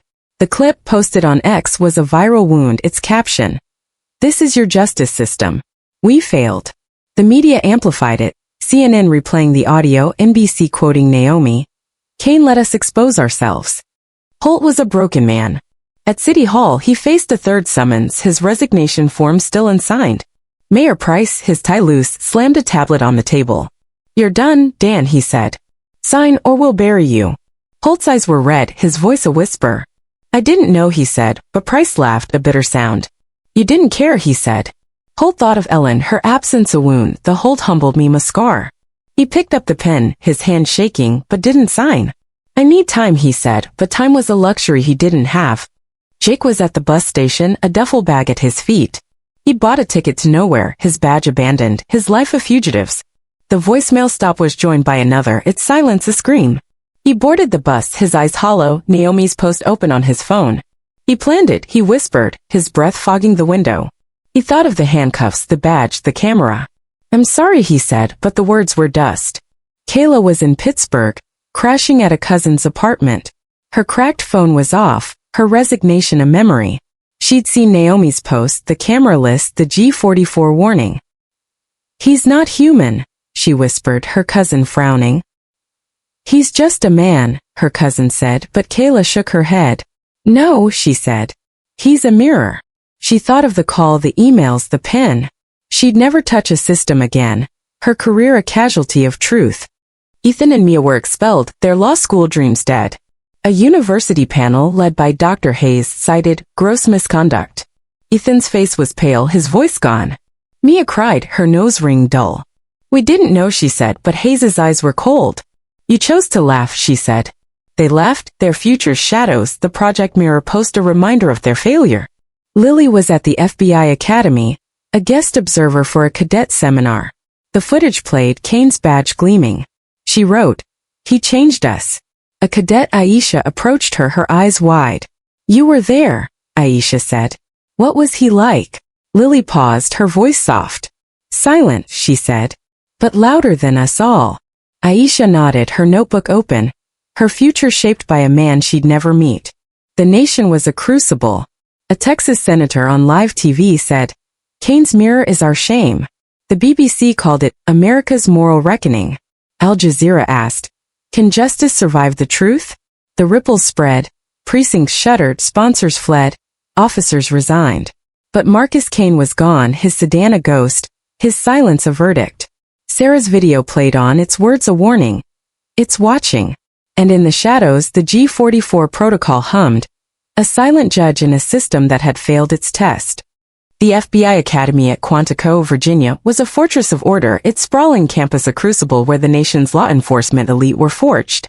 On June 10, 2025, under a sky bruised with late spring clouds, the air was heavy with the weight of something unspoken. 2 weeks had passed since Marcus Kane, 47, director of the FBI, had unveiled his identity and Project Mirror in an Elyria, Ohio courtroom, exposing a nation's systemic bias with a single badge and a sentence. "You should have stayed as silent as I did." The ripples of that moment had become a tidal wave, sweeping through precincts, media, and public consciousness, leaving a trail of purged officers, shattered reputations, and a country staring into its own fractured reflection. In a nondescript lecture hall deep within the academy, a semicircle of chairs faced a blank screen. The overhead lights dimmed to a soft glow. The room was unremarkably no banners, no agenda, no nameplate on the door, but its atmosphere was electric, charged with the anticipation of a reckoning. 50 attendees filled the seats. Senior FBI agents, regional directors, and a select group of cadets, their faces a mix of curiosity and unease. No one had been told why they were summoned, only that attendance was mandatory, tardiness unthinkable. The air smelled of polished wood and nervous sweat, the silence broken only by the faint hum of the ventilation system. Among the attendees was Special Agent Carla Monroe, a 45-year-old veteran with a reputation for cracking high-profile cases. Her dark hair was streaked with gray, her eyes sharp but weary. She'd been in Illyria's courtroom, not as a participant but as an observer, sent to monitor a trial that seemed routine. She'd laugh when Chief Daniel Holt called Kane a low-budget Denzel, a moment now etched in her memory like a scar. Her notebook, open on her lap, bore a single line from that day, "He's too quiet." Now as she sat in the Quantico hall, that quiet was a weight she couldn't shake. Cadet Aisha Carter, 23, sat in the third row, her hands clasped tightly around a pen. A black woman from Atlanta, she'd joined the academy with dreams of reform, inspired by her uncle, a cop killed in the line of duty. She'd watched the Elyria footage in class, Kane's badge a beacon that reshaped her understanding of justice. Her notebook was filled with quotes from the trial, but one stood out. "Silence is the verdict." She glanced at her classmate, Jamal Reed, whose eyes were fixed on the screen, his jaw tight. "This is about him, isn't it?" Jamal whispered. Aisha nodded, her heart pounding. "Kane," she said, the name a prayer and a warning. The door opened with a soft click, and the room fell silent, a collective inhale that seemed to pull the air from the walls. Marcus Kane entered, his presence a quiet storm. He wore a dark gray suit, no badge, no insignia, just a thin leather notebook in one hand, the other slipped into his pocket. His steps were measured, his close-cropped beard framing a face that was both calm and unyielding. His eyes, deep and steady, swept the room, not as a commander but as an architect inspecting a structure he'd built. The blood-stained shirt from Illyria was gone, but its memory lingered, a ghost in the room's collective conscience. No one introduced him. No one needed to. The attendees straightened, their notebooks forgotten, their breaths shallow. Kane stopped in the center of the room, not on a podium, not near a mic. He stood on the tiled floor, the dim light casting his shadow long and sharp, like a blade across the semicircle of chairs. The screen remained blank, a canvas for his presence. He didn't speak, not at first. His silence was a tide, pulling the room into a vortex of memory-hold sneers, Jake's handcuffs, Ethan's memes, the silent thug hashtag that had set the world ablaze. Every attendee felt it, a mirror held up to their own failures, their own laughter. Then he spoke, his voice deep, even, a 7-word sentence that landed like a gavel. I came to witness the system reflect. The words were simple, unadorned, but they cut through the room's armor, exposing raw nerves and buried guilt. No one clapped, no one moved, no one dared to breathe too loudly. The sentence wasn't a lecture or a command, it was a verdict, a truth that demanded accountability without offering forgiveness. Kane's eyes lingered on each face, not accusing, not forgiving, but seeing in a way that made every heart stutter. Carla Monroe's pen snapped in her hand, the crack echoing like a confession. She'd laughed in Illyria, a moment of weakness now branded into her soul. Her notebook fell to the floor, its pages splayed open to "He's too quiet." She thought of her daughter, a college freshman who'd asked, "Mom, why do you trust the system?" Carla hadn't answered then, couldn't answer now. Kane's gaze met hers, brief but piercing, and she felt naked, her authority a fragile thing in his presence. She whispered, "I failed," her voice lost to the room, but alive in her chest. Aisha Carter's hand shook as she wrote, "He's here." Her mind raced, replaying the trial footage, Naomi Lynn's exposé, the Project Mirror revelation. She'd shared a meme once, not about Kane but about a protest suspect, a careless laugh in a group chat.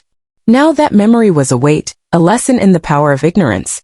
She glanced at Jamal, whose eyes were wet, his pen frozen. "I could have been them," he whispered, his voice raw. "The ones who laughed." Aisha touched his arm, her voice soft. "We're learning," she said, but the words felt fragile, a hope against Kane's mirror. In the front row, Senior Agent Robert Callahan, 65, sat like a monument to a bygone era. A legend in counterterrorism, he'd trained thousands, his name etched on Quantico's honor wall. But he'd been in Illyria too, a guest speaker at a regional conference, seated in the courtroom's back row. He chuckled when Holt mocked Kane, a reflex born of camaraderie. Now that chuckle was a chain, binding him to a failure he couldn't unmake. Callahan's hands rested on his knees, his fingers trembling. He'd seen Kane's badge, heard his words, felt the room shift. "I'm too old for this," he told his wife, but it wasn't a G, it was shame. Kane's presence was a catalyst, a spark in a room primed to ignite. A cadet in the back row, a lanky young man named Ethan Brooks, no relation to the Illyria student, stood, his voice trembling. "Sir," he said, the word cracking, "I shared a meme. Not yours, but something like it. In a chat last year. I didn't think." The room turned, eyes wide, but Kane didn't flinch. His gaze settled on Ethan, steady, unjudging. "Why?" Kane asked, the single word a scalpel. Ethan's face crumpled, his hands shaking. "I thought it was funny," he said, his voice breaking. "I was wrong." The room held its breath, waiting for Kane's response, a rebuke, a dismissal, anything. But Kane nodded, once slow and deliberate, the same nod he'd given in Illyria. "You see it now," he said, his voice soft but resonant. "That's enough." Ethan sank into his chair, tears streaming, his pen clattering to the floor. Aisha wrote, "He forgives but doesn't forget." The confession was a crack in the room's facade, a moment of raw truth that echoed Kane's mirror. Others shifted, their own secrets stirring, their laughter a ghost they couldn't outrun. Callahan stood, his movement slow, deliberate. "Director Kane," he said, his voice rough but steady, "I was there. I laughed. I failed." The room gasped, a legend admitting fault, a seismic event. Callahan's eyes met Kane's, unflinching. "I'm retiring," he said. "Today. This system, it needs better than me." Kane's expression didn't change, but his nod was a quiet acknowledgement, a seal on Callahan's choice. The senior agent sat, his shoulders sagging, his legacy rewritten by a man who'd said 7 words. Outside Quantico, the nation was a furnace, Naomi Lynn's Project Mirror expose, now at 10 million views, was a cultural earthquake. The Project Mirror hashtag was a global cry. Its posts a mix of outrage, confession, and reform calls. A viral X thread by a retired judge listed every purged officer. Its caption, Kane's mirror shows no mercy. CNN ran a segment, Illyria's Reckoning, a nation on trial. The BBC called it America's moral crucible. Al Jazeera asked, can a system survive its own reflection? The media was a chorus, amplifying Kane's silence, Naomi's truth, Illyria's shame. In Illyria, Chief Daniel Holt was a ghost. His resignation form and signed was a relic in his empty office, his badge gone, his career ash. He'd moved to a motel, avoiding reporters, his wife's silence a wound. The Holt humbled meme was fading, replaced by Project Mirror. But the laughter lingered, a scar he couldn't erase. He watched Naomi's post on a borrowed phone. The camera angle's a map of his failure. I didn't know, he whispered, but the words were dust, a lie he couldn't sell. Officer Jake Turner was gone. His bus ticket to nowhere a memory. His apartment was empty, his badge abandoned, his life a fugitive's. A final text from an unknown number read, you can't run. He didn't reply, his future a shadow, the handcuffs a chain he'd forged himself. Kaylin Gwynn in Pittsburgh was a recluse, her cracked phone off, her dreams of tech erased by G44's shadow. She'd seen Sarah's video. It's warning, it's watching a ghost in her mind. I'm out, she whispered, but the silence was her only answer. Ethan and Mia, the Cleveland State students, were pariahs, their expulsion final. Ethan worked at a gas station, his law school dreams dead. Mia, her nose ring gone, was a waitress, her eyes hollow. They avoided X, the Project Mirror posts a reminder of their failure. We were stupid, Mia said, her voice flat. Ethan nodded, his silence a confession. Lily, the court reporter, was in Quantico, an invited guest. She stood at the hall's edge, her notepad open, her heart full.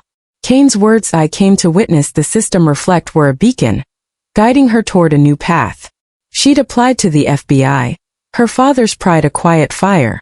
You saw him, he'd said. That's enough.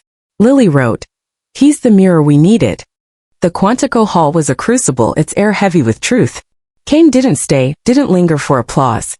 He left as he'd come, his step silent, his notebook closed. The screen flickered, a final image, his badge, its eagle staring. The attendees sat, their chairs warm, their hearts raw.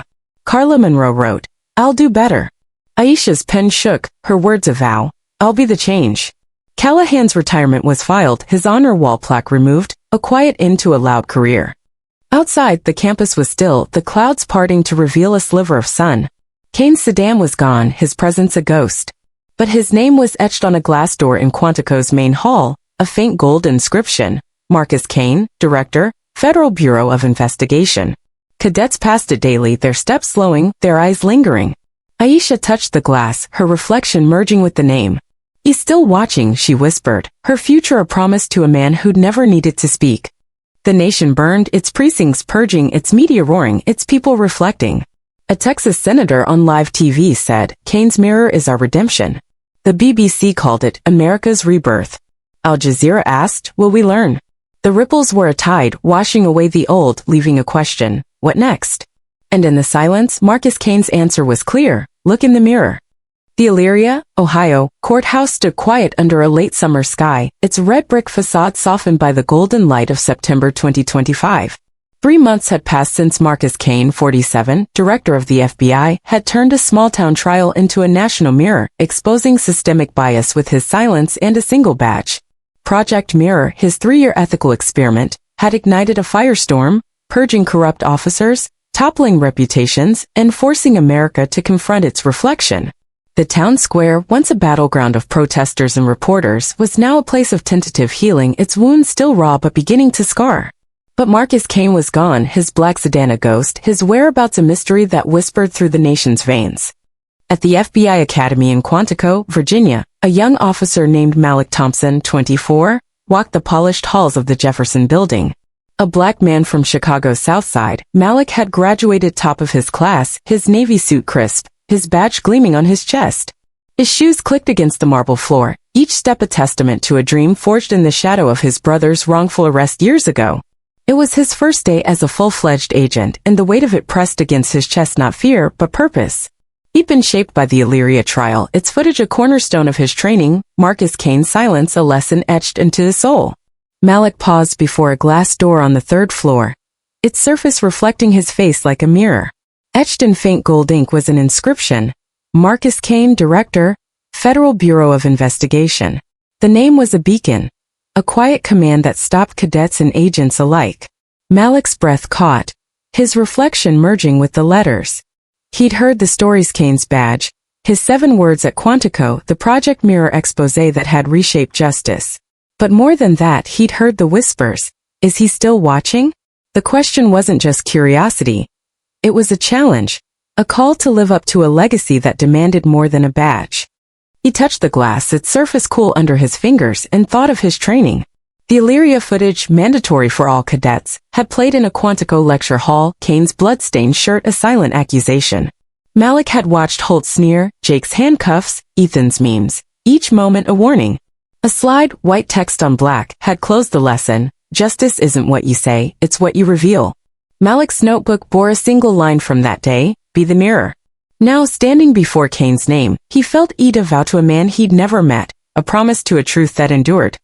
In Illyria, the community was stitching itself back together. The courthouse, once a symbol of failure, was now a site of reform. A community center, funded by a national grant, had opened nearby, its walls painted with murals of unity. Reverend Thompson, the pastor who'd led the vigil, stood at its ribbon-cutting, his voice steady: we fell, but we rise. The crowd, black, white, Latino, nodded, their hands clasped, their candles replaced by hope. A new police chief, a woman named Angela Ruiz, had taken over, her first act a public apology. We failed, Marcus Kane. We won't fail you. Her words, broadcast on local news, were a step toward trust, fragile but real. Chief Daniel Holt was gone. His resignation signed in a motel room, his badge surrendered. He'd moved to a small town in West Virginia, a handyman living under a new name. His wife, Ellen, had divorced him, her final letter a single line: you broke us. Holt avoided X, the Holt humbled meme, a ghost he couldn't outrun. He worked alone, his hands calloused, his laughter a memory. At night he watched old news clips, Kane's badge flashing, and whispered, I didn't know. But the mirror didn't care, its reflection unyielding. Officer Jake Turner was a drifter, his bus ticket to nowhere a one-way ride to obscurity. He worked odd jobs in Indiana, his badge a relic in a shoebox, his life a shadow. The voicemail you can't run had stopped, but its echo lingered, a reminder of the handcuffs, the smirk, the camera. He avoided mirrors, their reflections too honest, but Kane's silence followed, a judge without a gavel. I'm sorry, he muttered, but the words were ash, a plea to a truth he'd failed. Kaylin Gwynn had rebuilt in Pittsburgh, a coder for a non-profit, her cracked phone replaced. She'd read Naomi Lynn's posts, the Project Mirror dossier, Sarah Delgado's video. The G44 warning was a scar, but she turned it into purpose. Her work now focused on transparency tech.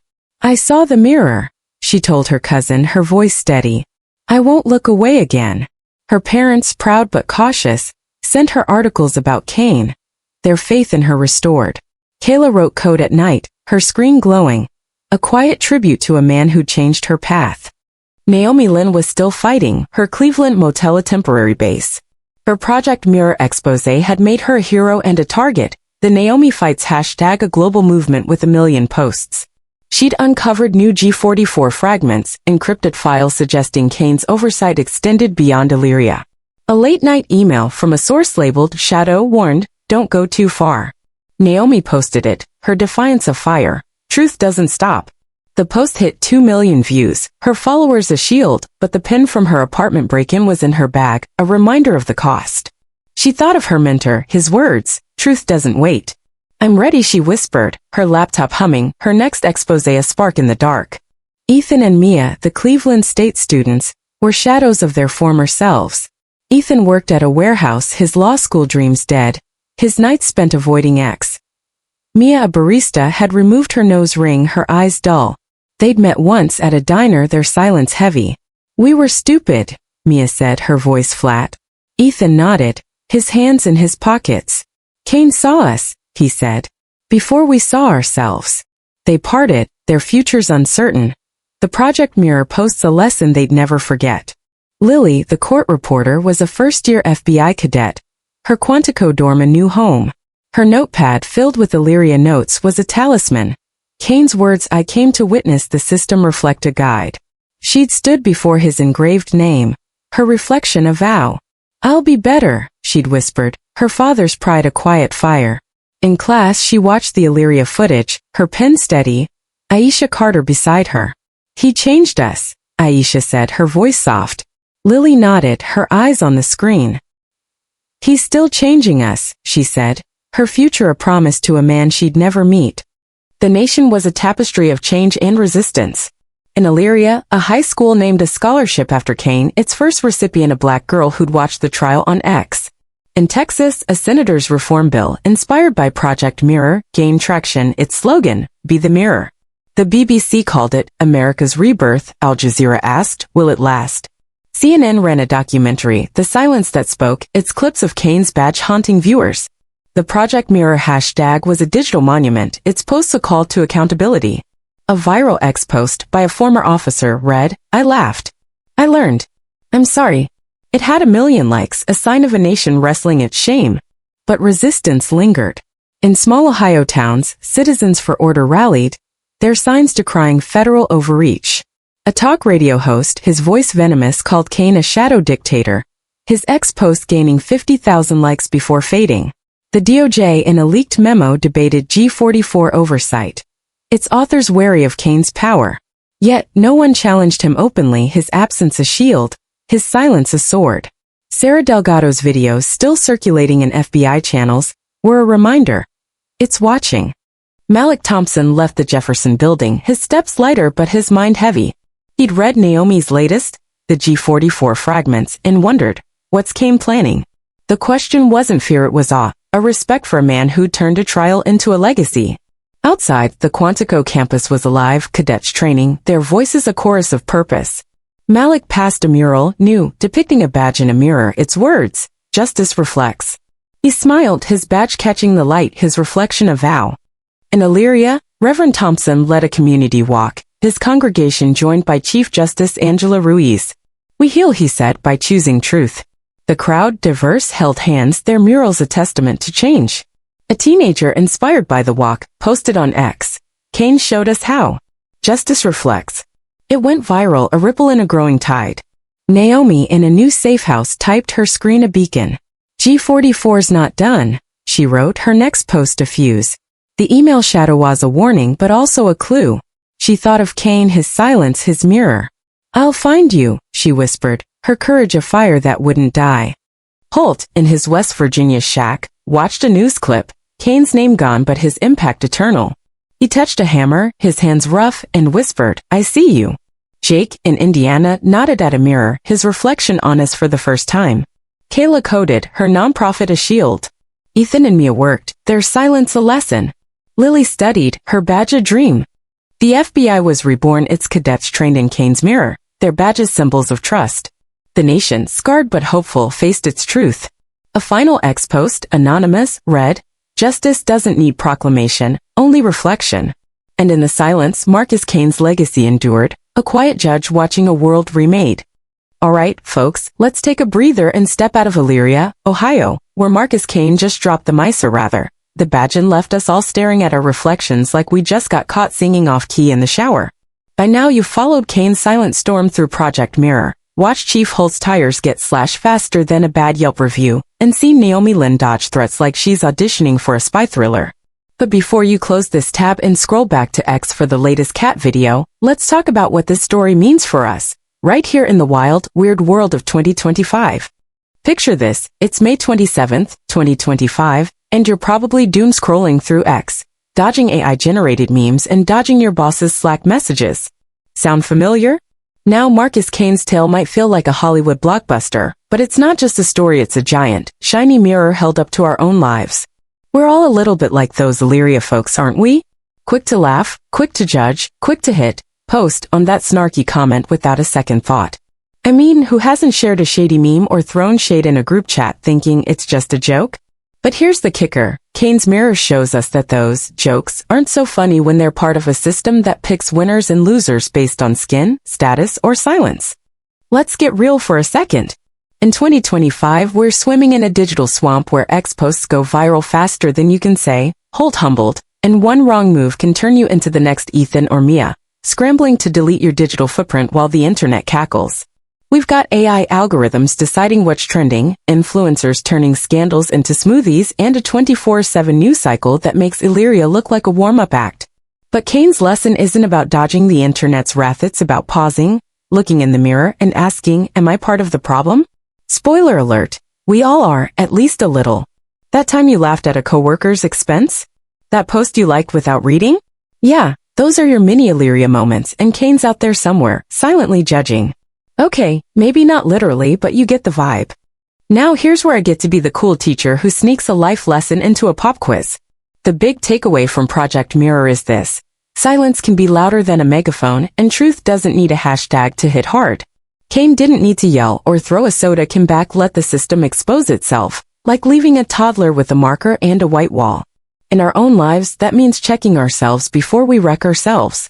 Next time you're about to fire off a hot take on X or roll your eyes at someone who doesn't look the part, take a Kane-style pause.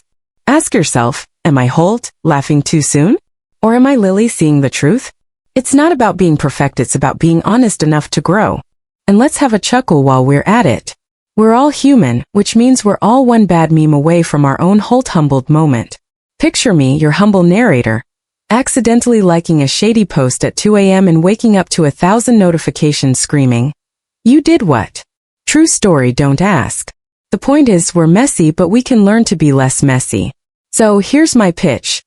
Let's make 2025 the year we trade snap judgments for second thoughts, snark for substance, and viral shade for, I dunno, actual kindness? Crazy, right? But if Marcus Kane can shut down a courtroom with a nod, maybe we can shut down a toxic thread with a little self-control. Speaking of threads, let's get interactive. I want to hear from you, dear reader. What's your Illyria moment? That time you judged too fast, laughed too loud, or posted something you wish you could unsend? Drop it in the comments, no judgment, just mirrors. Or maybe you've got a Kane in your life, someone who sees through the noise. Who are they, and what did they teach you? And here's a fun one: if you were in that courtroom, would you be Holt, Jake, or Lily? Be honest, we're all friends here. Okay, maybe don't be Ethan unless you're ready for a digital timeout. Before I let you go back to your regularly scheduled X scrolling, a quick PSA. Don't miss out on more stories like this. If Marcus Kane's silent smackdown got your heart racing, hit that subscribe button faster than Holt running from reporters. Our channel's packed with tales that'll make you laugh, think, and maybe check your own mirror. Click it, join the crew, and let's keep the truth train rolling. Who knows? The next story might be about your town, and trust me, you don't want to miss that. So as we leave Illyria behind, let's carry Kane's mirror with us. In a world of noise, be the silence that sees. In a sea of posts, be the truth that stays. And in a courtroom of life, be the one who reflects before they react. Now go out there and make 2025 a little less Holt, a little more Kane. Who's with me?